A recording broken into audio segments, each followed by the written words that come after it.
하나님의 계획과 하나님의 뜻을 이 세상 가운데 이루어 가십니다.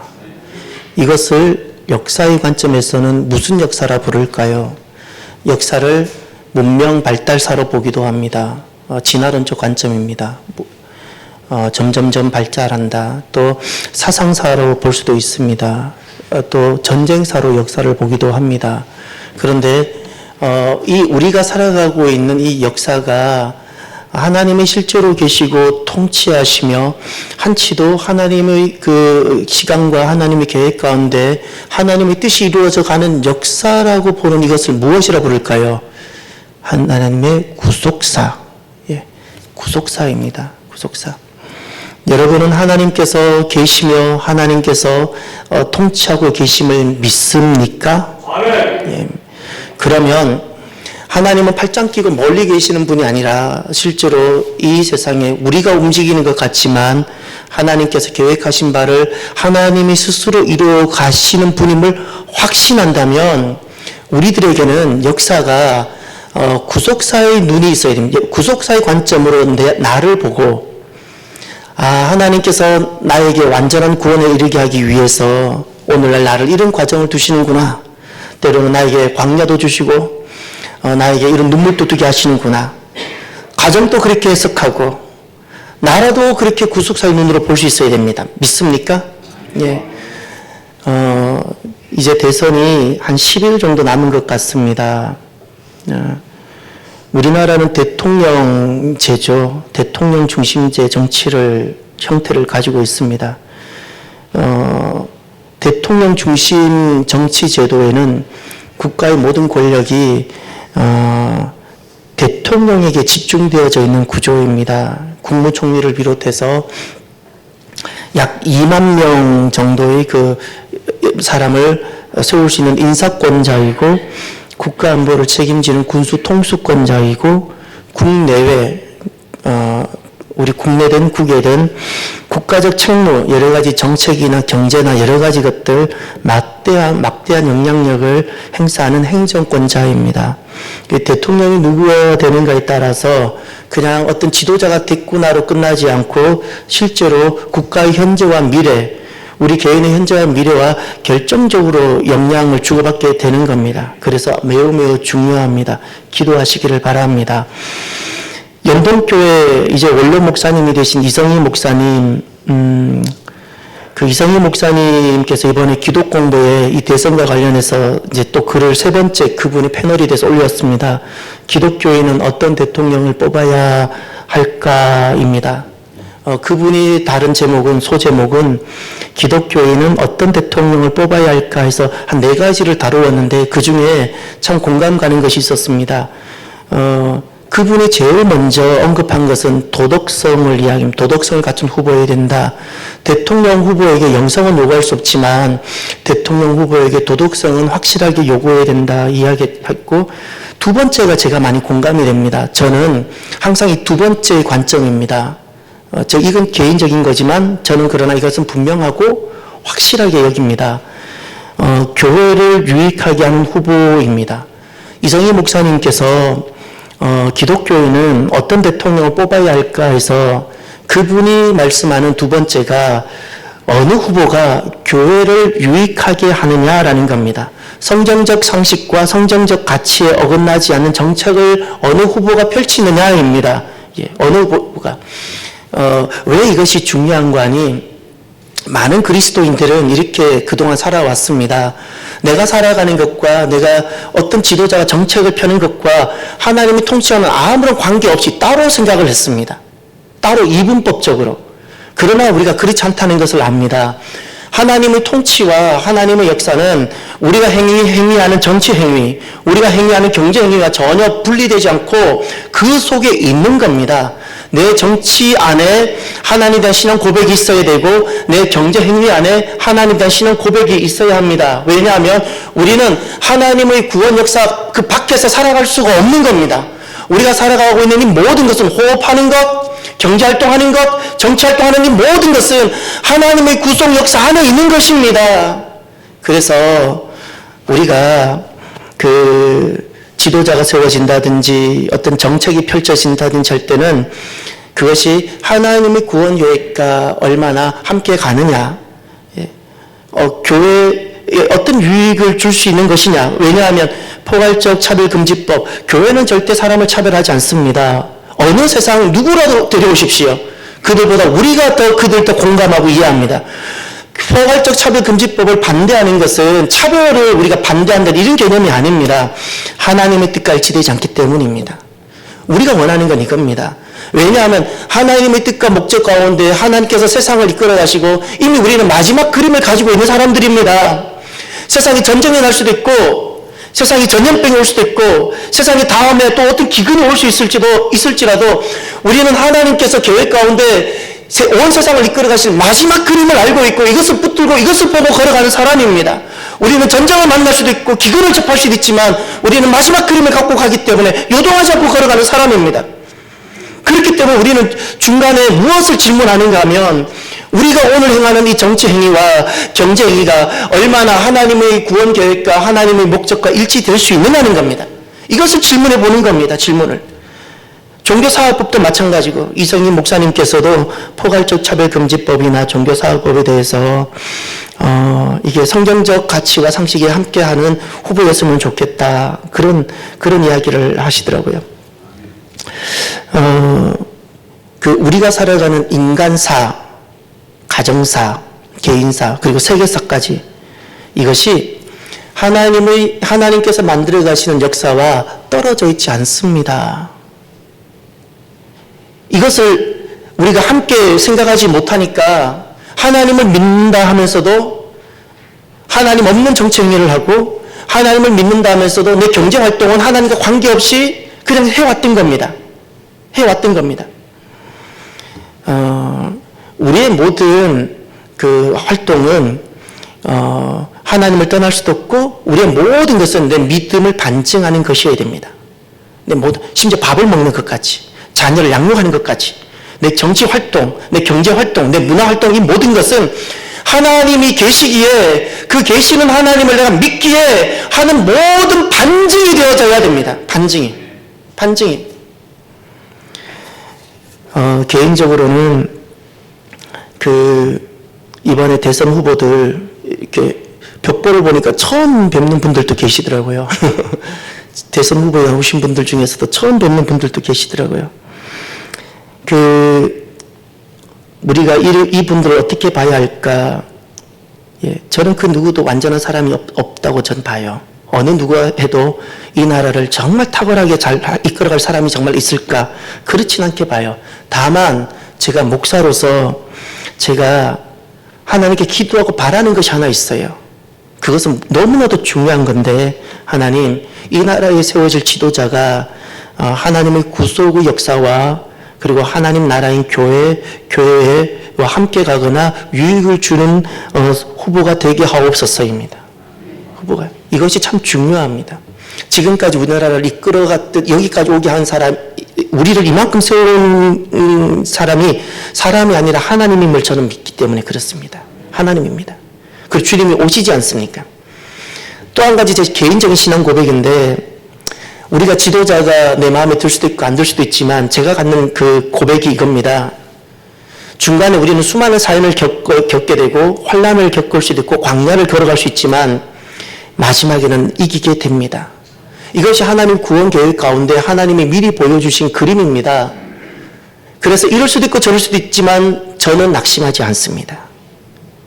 다만 저는 주님께서 우리에게 주신 복음과 믿음을 꼭 지켜내고 싶습니다. 지금 또 북한은 믿음을 지키고 있는 이들이 있습니다. 하나님의 계획은 한치도 틀리지 않고 하나님은 정확하십니다.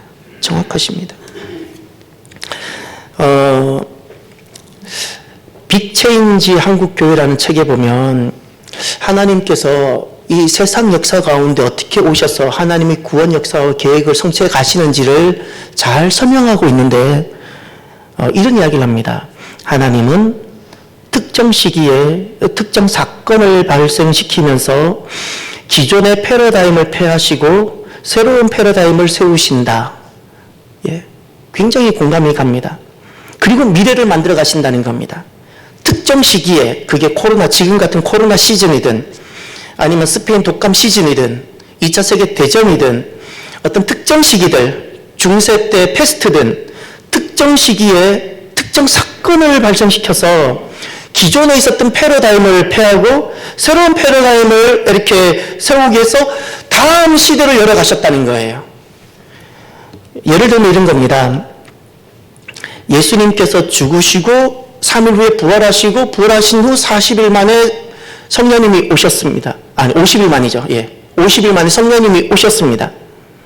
그때 어떤 변화가 있었는 거 아니에요? 예수님의 죽으심과 부활 그리고 성령님의 오심, 이것이 패러다임의 변화가 기존에 있었던 패러다임이 폐하고 새로운 패러다임이, 영적 새로운 패러다임이 일어났는데 구약에서 신약으로의 패러다임, 성전에서 교회로의 패러다임, 이런 놀라운 변화가 일어난 겁니다. 할렐루야.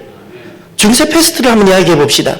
중세 패스트가 일어났습니다. 너무나도 많은 사람들이 이 일로 인하여 죽게 되고 우리 곁을 떠나게 되었습니다. 그 전염병을 통해서 중세교회라는 패러다임이 거기서 문을 닫고 종교개혁을 통해서 오늘날 우리가 기독교로 말하는 개신교, 개혁교회, 개신교로의 패러다임이 전환이 된 겁니다. 패러다임. 이런 역사가 일어난 겁니다. 코로나 이후 어떤 변화가 일어날까요? 지금 우리가 2년째, 그리고 3년, 최소로 3년째를 맞이하는 이 코로나가 그냥 우연히 그냥 주어졌다고 여기지 않습니다. 우리는 지금 굉장한 시련을 겪고 있고, 저는 대한민국에서 신앙생활하면서 우리가 이런 신앙생활하면서 어려움을 겪을 거라는 생각을 단 한 번도 해본 적이 없는데, 우리가 지금 이런 어려움을 겪으면서 걸어가고 있어요. 코로나 이후 포스트 코로나 어떤 시대가 오게 될까요? 성경에서는 우리의 내일과 미래에 대해서 어떤 관점을 갖게 할까요? 하나님께서는 말씀을 통해서 다가올 미래에 대해서 세 가지 관점을 갖게 합니다. 미래가 무엇인지. 첫 번째가 모든 미래는 하나님의 섭리와 구원 계획 안에 있습니다. 이것이 성경에서 말합니다. 어떤 미래든 코로나 이후에 어떤 미래가 펼쳐질 텐데 그 미래가 하나님의 섭리 그리고 하나님의 구원 계획, 그 목적 안에 있는 미래가 될 거라는 겁니다. 두 번째, 성경에서 우리의 미래를 어떻게 말씀하고 있나요? 미래는 계획되어 있으나 가능성을 향해 열려있는 미래입니다. 다시 말해서 더 쉬운 말로 말하면 성경에서 주님께서 우리에게 말씀하시는 우리의 내일, 주님께서 예비해 두신 내일이란 운명론이, 결정론이 아니라는 겁니다. 예, 운명론이 아니에요. 그 점쳐서는 우리의 내일을 알지 못합니다. 운명론, 결정론은 전문화입니다. 주님께서 말씀하신 예정론이라는 것은 결정론이 아닙니다. 주님은 계획해 두셨지만 이것은 우리 안에 모든 가능성이 열려 있어서 열려있는 미래입니다. 세 번째, 성경에서 우리의 미래에 대해서 주님은 어떻게 말씀하시나요? 하나님의 백성들이 창조적 헌신 그리고 구속사적 희생을 드릴 때 만들어지는 미래라고 말씀합니다. 예, 만들어집니다. 사랑하는 성도 여러분, 미래를 만들어가는 사람이 되시기를 바랍니다. 패러다임이 이런 변화가 일어나면 하나님은 그 사람들을 딱 붙잡으시고 미래를 만들어가게 됩니다. 미래는 갑자기 만들어지지 않습니다. 미래는 절대 갑자기 만들어지지 않습니다. 미래가 준비되어지길 바랍니다. 오늘 본문에 보면 미래를 만들어가는 사람들이 보입니다.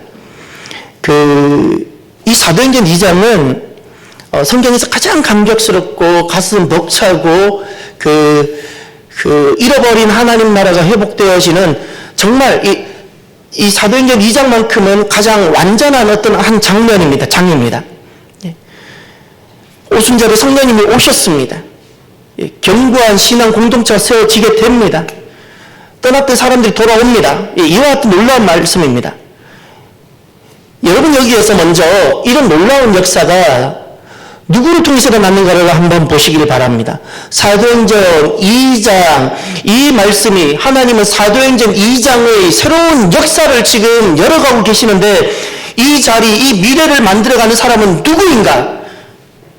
부활을 목격한 사람이 몇 명이죠? 500명이 넘습니다. 500여 형제라 그랬습니다. 500명입니다.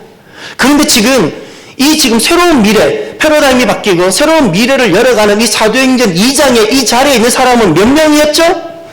놀랍게도 오순절 성령님이 임하실 때는 500여 형제가 500명이 아니었습니다. 몇 명이었죠? 120명, 120여 명입니다. 그러면 380명, 약 80%는 어디로 가버렸습니까? 부활을 봤는데, 부활을 목격했는데 나머지 380명, 80%는 이탈을 했습니다. 예. 지금 남은 120명이 마가다락방에 모였습니다. 그들에게 성령님이 임했고 그랬더니 패러다임이 바뀌었어요. 구약에서 신약으로, 율법에서 복음으로, 성전에서 교회로 패러다임이 바뀌었어요. 그랬더니 하나님은 그들을 통하여 다음 시대, 미래를 만들어 가셨습니다. 할렐루야. 미래를 만들어가는 사람이 되시기를 바랍니다. 코로나 이후 미래가 있을 겁니다. 그때 그 미래를 만들어갈 수 있기를 바랍니다. 만들어갈 수 있기를 바랍니다. 그러나 380명을 기억하십시오. 부활을 목격한 380명, 그들은 미래를 만들어가는 그 자리에 있지 못했습니다. 부활을 목격했는데도 위기가 왔습니다. 위기 때 380명은 어디로 갔습니까? 내 죽을까? 내 망할까? 내 육의 생명 지키러 가다가 이탈자가 되었습니다. 이탈자가.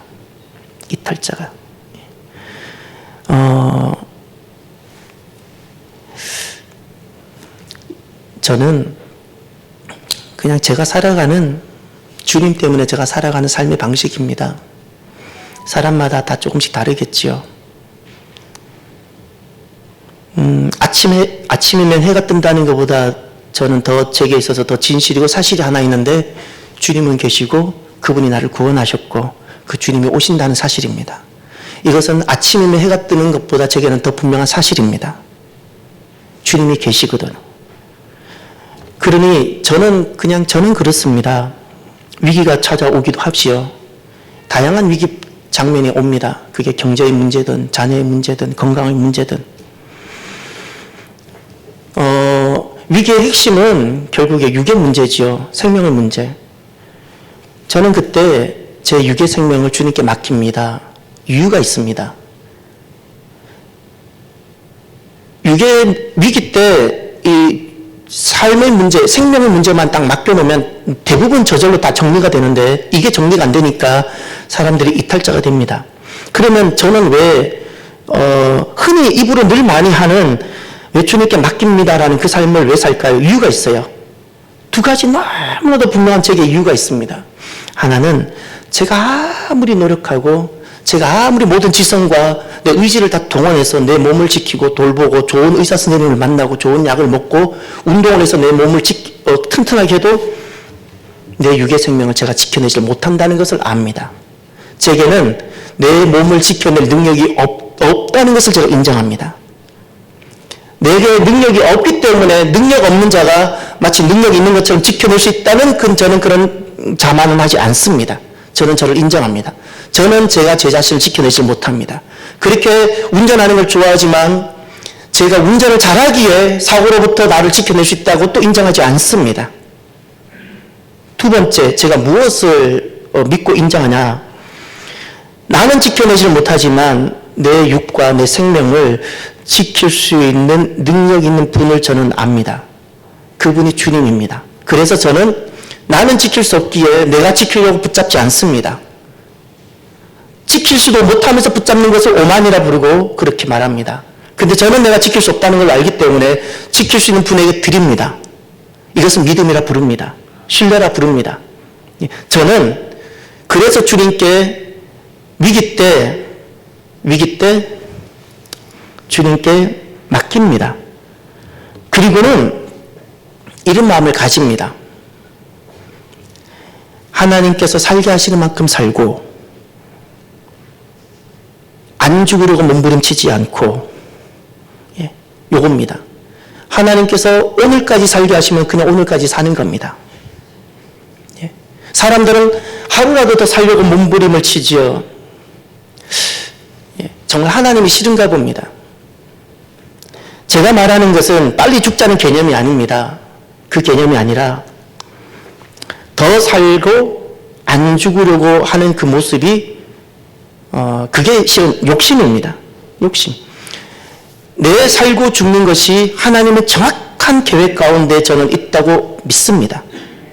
저는 하나님의 계획만큼 살고 하나님이 계획하신 만큼 자유하다가 하나님 때가 되면 즐겁게 주님께 돌아가고 싶습니다. 이게 제 마음이고 제 신앙 고백입니다. 인생의 위기가 누구나가 올 수 있습니다. 코로나로 올 수도 있고 건강으로 올 수도 있고 사업으로 올 수도 있고. 인생의 위기는 어떤 순간인가? 이제 우리는 이런 마음을 가지면 좋겠습니다. 인생의 위기는 지금 주님께서 내게 오시는 순간, 나를 찾아오시는 순간, 그리고 그 주님께서 나에게 오셔서 옛 패러다임을 폐하시고 새로운 패러다임을 주고 싶으셔서 내 인생을 송두리 전두는 순간, 이것이 위기로 느껴지는데 옛 패러다임을 바꾸고 새로운 패러다임을 주셔서 그리고 새로운 미래를 나와 함께 주님께서 손잡고 만들어가고 싶으셔서 오시는 시간이 인생의 위기의 시간입니다. 위기의 시간. 모든 성경을 보시면서 성경에 등장하는 모든 믿음으로 승리한 사람들의 모습을 보십시오. 위기가 없었던 사람은 아무도 없었는데 그 위기 때 이탈자가 되지 않습니다. 남은 자가 됩니다. 주님께서 오시는 시간을 기다렸고, 그러면 주님께서 오셔서 옛 패러다임을 바꾸고 새로운 패러다임 그를 세우시고, 그리고 그들은 미래를 만들어가는 사람의 자리에 서게 됩니다. 저는 정말 제가 부탁드리고 싶은 것이 있습니다. 정말 여러분들에게 부탁드리고 싶은 것이 있는데, 내 인생을 어떤 결정을 하고 선택하는 데 있어서 고난과 환난이 이유가 되지 않도록 하십시오. 고난과 환난이 이유가 되어서 내가 어떤 결정을 하고 선택을 하는 사람은 하나님의 구속의 역사에서 내가 이탈자가 됩니다. 380명 예수님의 부활을 목격하고도 그들은 고난과 환난이 이유가 되고 선택의 기준이 되었기 때문에 남은 자가 되지 못하고 이탈자가 되었다는 사실을 기억하고 기억하십시다. 기억하고 기억하십시다. 고난과 환난을 두려워하지 말고요. 위기 때 저와 여러분 믿음을 지켜가는 사람들이 되기를 바랍니다. 그러면 주님께서 나 같은 작은 연약한 사람을 통해서 주님은 그 다음 장면, 우리가 말하는 미래를 만들어가는 사람이 되게 하실 것입니다. 오늘 주님께서 성령님께서 오순절에 오셨습니다. 120명이 오셨습니다. 이제 이들은 구약에서 신약이라는 새로운 미래를 만들어가는 사람이 되기 시작했고, 율법에서 복음의 삶을 열어가는 새로운 시작을 시작하는 사람이 되었고, 성전에서 교회로 오는 교회가 되는 이 미래를 만들어가는 사람이 되었습니다. 이들에게 너무나도 중요한 아름다운 모습이 있었습니다. 이제 성경을 잠깐 보십시오. 2장 4절을 한번 보십시오. 성령님이 오셔서 패러다임이 바뀌고 미래를 만들어가는 사람들의 그 모습이 공통적으로 두 가지가 있었는데, 그 첫 번째 2장 4절, 그들이 다 성령의 충만함을 받고 성령의 말하게 하심을 따라 다른 언어들로 말하기를 시작하니라. 아멘. 많은 분들이 여기에서 방언을 봅니다. 그러나 저는 여기서 다른 것을 봅니다. 방언은 그 수많은 성령님의 역사 중에 한 가지입니다. 방언을 폄하하자는 게 결코 아닙니다. 수많은 성령님께서 행하시는 은사와 많은 것들 중에 한 가지인데, 중요한 것은 성령님이 임하셨더니 충만해졌어요. 할렐루야. 충만함입니다. 말씀으로 충만하고 은혜로 충만하고 믿음으로 충만하고, 충만함. 이게 완전한 만족입니다. 결핍이 있고 욕심으로 가득 찼고 누군가를 한없이 자꾸 미워하게 되고 무질서가 있었는데, 이런 결핍과 무질서 이런 것들이 소멸되어지고, 이제는 만족함, 하나님 통치 가운데 내가 들어가서 하나님이 주시는 그 샬롬을 내가 누리면서 그 만족함 가운데 예. 어떤 것도 부럽지 않는 이 만족함 가운데 있게 되더라고요. 이것이 주님이 오셔서 이탈자가 되지 아니하고 남은 자가 되어서 주님께서 오셔서 패러다임이 바뀌고 미래를 열어가는 사람이 되었을 때 일어난 첫 번째 모습, 충만함. 저와 여러분이 충만함 있기를 바랍니다. 충만함. 주님께서 주시는 거예요. 땅으로부터 오지 않습니다. 아무리 돈을 많이 모아도 이 충만함은 맛볼 수 없습니다. 여전히 돈을 많이 모아도 결핍, 아무리 몸이 튼튼해도 결핍.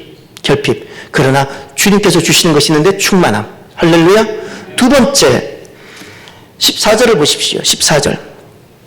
베드로가 11사도와 함께 서서 소리를 높여 이르되 유대인들과 예루살렘에 사는 모든 사람들아 이 일을 너희로 알게 할 것이니 내 말에 귀를 기울이라. 아멘. 여기 베드로가 11사도와 함께 그 다음 동사를 보세요. 함께 섰어. 그리고 소리를 높였다 그럽니다. 주님이 오시기 전까지, 오순절에 성령님이 오시기 전까지 이들은 예루살렘에는 남았지만 그들은 무서워서 문을 닫고 출입을 제한하고 대제사장 무리가 우리가 어디 있는지 알까봐 두려웠고 예루살렘 시민들이 우리를 찾아낼까 무서웠고 사람 만나는 것이 두려웠던 이들이었어요. 그런데 이제 주님이 오셨어요. 이제 오히려 담대하게 문을 열고 세상으로 나가서 서서 소리를 높입니다. 이것이 무엇인가요? 담대함. 주님이 오셨어요. 패러다임이 바뀌었어요. 미래가 만들어지기 시작해요. 그들에게 나타난 두 번째가 담대함. 이제는 세상이 두렵지 않습니다. 전에는 죽을까? 전에는 망할까? 전에 내가 부끄러움을 당할까?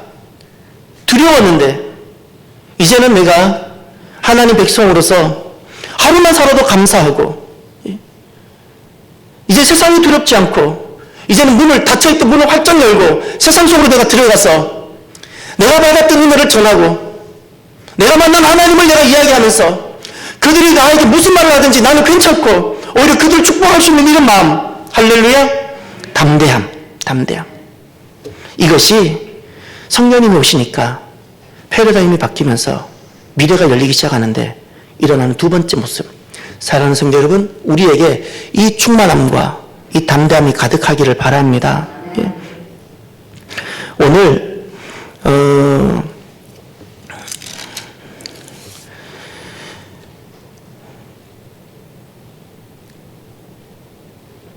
새로운 미래가 어떻게 시작되는지, 구원은 선물인데 이 구원이 임하고 나면 우리에게 어떤 미래의 삶이 펼쳐지는지 오늘 그 말씀입니다. 그 말씀. 그러면 한 군데만 보겠습니다. 이제 구원은 하나님 선물인데 선물이 오고 나면 패러다임이 바뀐 사람들, 미래를 열어가는 사람들은 어떤 모습을 띠고 있는지 42절만 보시길 바랍니다. 42절. 오늘 마지막 말씀입니다. 여기 세 가지가 보여야 됩니다. 세 가지. 이것이 성령님이 오시고 패러다임이 바뀌고 그리고 미래를 이렇게 열어가는 사람들에게 나타나는 모습입니다. 제가 봉독합니다.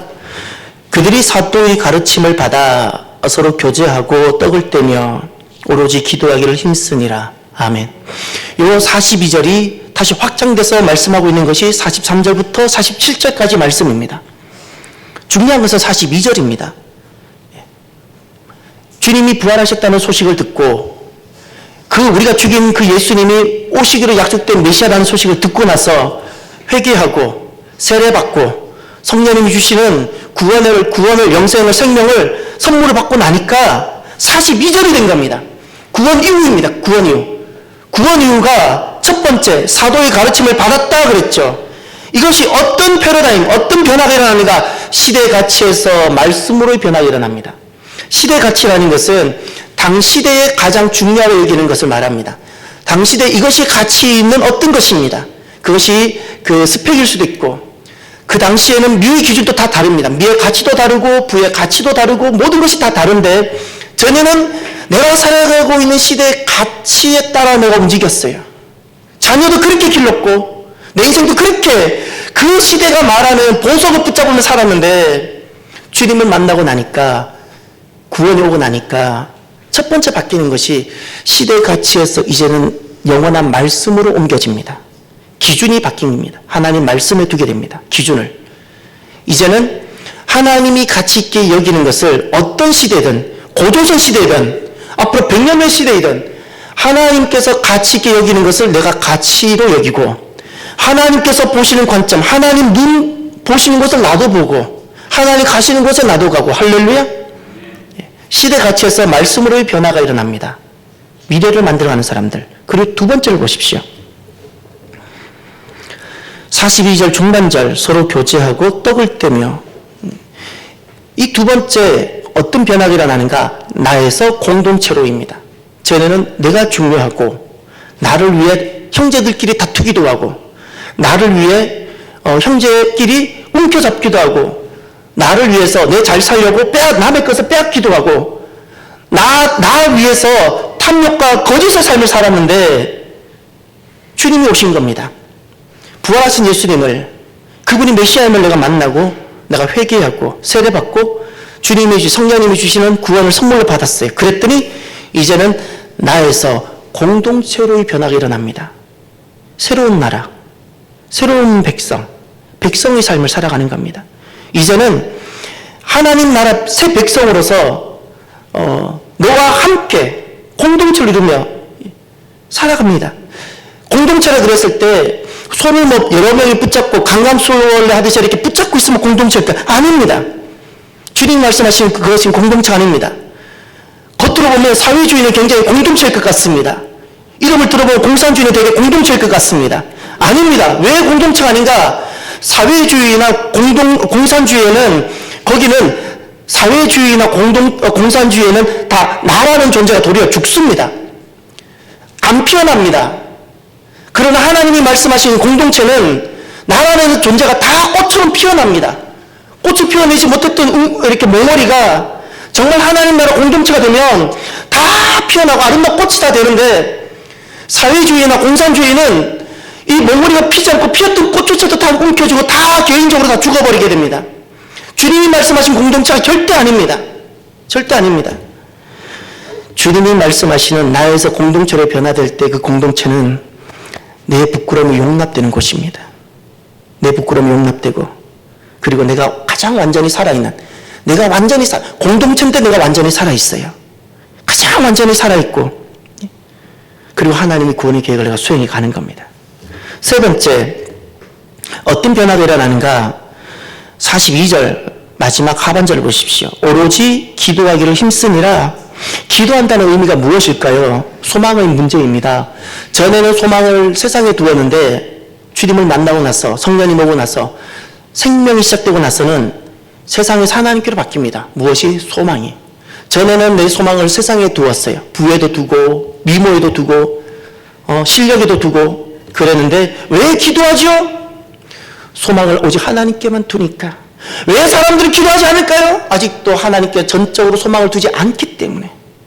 그러면 기도하는데도 오로지 하나님께만 소망을 두지 않고 기도한다면 그 기도는 무엇일까요? 타 종교에도 있는, 흔히 있는 그런 기도들. 오로지 기도했다는 것은 소망을 주님께만 두었다는 뜻입니다. 주님께만. 이것이 변화입니다. 변화.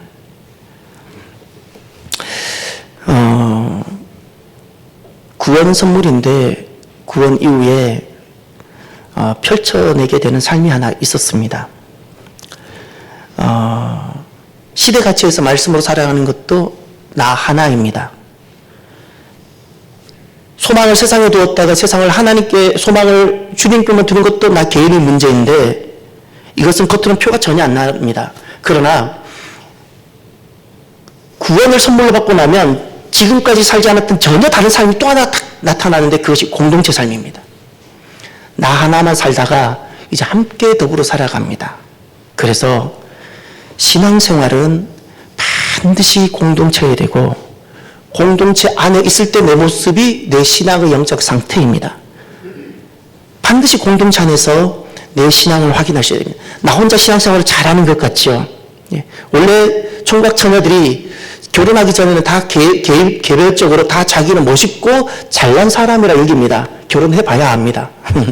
결혼해봐야 내가 얼마나 흠이 많고 얼마나 연약한 존재인지 알지 않습니까? 나 혼자 있을 때 나 그래도 괜찮은 사람이라 생각해요. 내가 이 정도면 예수님 잘 믿는다고. 아니요! 공동체 안에 들어와서 공동체 안에서 보여지는 그 모습이 내 적나라한 내 영적 실태입니다. 반드시 공동체 안에서 내 모습이 있어야 되고 거듭나고 나면 신앙생활은 공동체 안에서 이루어지게 됩니다.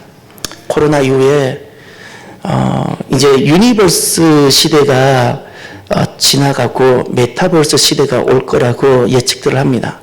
메타버스라는 것은 유니버스는 그냥 현실입니다. 우리가 지금 살아가고 있는 3D 이 현실인데 메타버스라는 것은 우리가 흔히 게임에서나 볼 수 있는 이 가상 공간이 실제 리얼, 이 현실보다 더 실제처럼 보이고 이 가상 공간과 현실 공간이 함께 가버리는 거예요. 이런 공간이 올 거라고 너무나도 많은 사람들이 예측을 합니다. 제가 볼 때 아마 그렇게 될 것 같아요. 벌써. 포켓몬고가 하나 그냥 간단한 예입니다. 가상 공간과 현실 공간이 일치가 된 겁니다. 예, 하나의 간단한 그 모습인데 그런 초보적인 수준이 아니라 가상 공간에서 이제 메타버스 시대가 되면 그 안에서 경제활동도 하고 그 안에서 문화활동도 하고 예, 그 안에서 또 다른 내가 있는 겁니다. 이런 시대가 올 거라고 해요. 영적으로 준비가 되지 않다가 그 시대를 만나면 우리의 믿음은 굉장히 도전을 받을 겁니다. 그 시대가 시작되기 전에 사랑하는 성도 여러분, 저와 여러분들이 준비하고 갖춰야 될 것이 있습니다. 미래는 그저 만들어지지 않습니다. 기회가 있을 때 준비해야 되는데 성경을 보면서 꼭 우리 하나 준비해야 될 것이 있습니다. 그 시대가 오기 전에 이제는 그때가 되면 이 눈에 보이는 건물에 더 이상 의존하지 않게 될지도 모릅니다. 이런 건물이 우리를 구속하는 시대, 종교 형태가 우리를 구속하는 시대가 끝나고 아무것도 없는 허허벌판에 우리가 내동댕이에 처해질지도 모르는데 그때 우리를 결국 붙잡고 살게 하는 것이 공동체가 되어 있었어야 돼요. 작은 공동체에 돼요. 내 모습이 드러나도 부끄럽지 않고 언제든지 나에게 달려올 수 있으며 건물이 나를 지키는 것이 아니라 건물이 없을지라도 공동체를 이룰 수 있다면 우리는 그때 어떤 시대가 와도 우리는 결국 이겨낼 것입니다. 다가오는 코로나 이후 시대를 하나씩 준비해가는 정말 두렵고 떨림으로 그런데 설레임으로 준비해가는 미래를 만들어가는 저와 여러분이 되기를 바랍니다. 기도합시다. 오늘 나에게 주시는 말씀을 가슴에 새기고 결단합시다. 신앙생활은 공동체여야 되고 함께하는 겁니다. 이것이 꼭 준비되어져야 돼요. 꼭 준비되어져야 돼요. 그래야 그 코로나 이후 우리는 도대체 어떤 시대가 열릴지 알지 못하지만 그 시대 때 결국 우리는 승리해 나가게 될 겁니다. 함께 결단하며 기도합시다. 할렐루야. 하나님 아버지 감사합니다. 하나님, 코로나는 우리에게 너무나도 많은 변화를 가져왔습니다. 아픔도 가져오고 하나님 우리의 믿음에 너무나도 많은 도전을 가져왔고 주었습니다. 이제 코로나 이후 시대가 다가올 텐데 주님, 코로나 이후 하나님 예측할 수 없는 시대가 펼쳐진다고 합니다. 단 한 번도 우리가 살아보지 못한, 예측하지 못한 시대가 올 텐데 하나님, 그러나 그때도 여전히 하나님은 하나님이셔야 되고 우리는 하나님 백성으로 살아야 되는데 지금 준비되기를 원합니다. 하나님, 지금 기회가 있을 때 중세시대는 그 중세교회는 그 기회를 잃어버렸었는데 하나님 아버지, 우리 기회를 잃어버리지 아니하고 하나님 아버지 열려지게 될 그 미래를 준비하는 사랑하는 성도들과 우리들이 주여 되게 하여 주시옵소서. 무엇을 준비해야 될지 다 알지는 못하지만 한 가지는 준비하기를 원합니다. 공동체가 이루어지게 하여 주시옵소서. 참사랑교회라는 건물 속에 있는 우리들이 아니라 그 속에 예수님 이름으로 모이는 작은 공동체로 이루어지는 우리들이 되게 하여 주시고 이 일이 한 걸음 한 걸음 펼쳐지고 하나님 아버지 서로 연결되게 하여 주시옵소서. 하나님 감사합니다.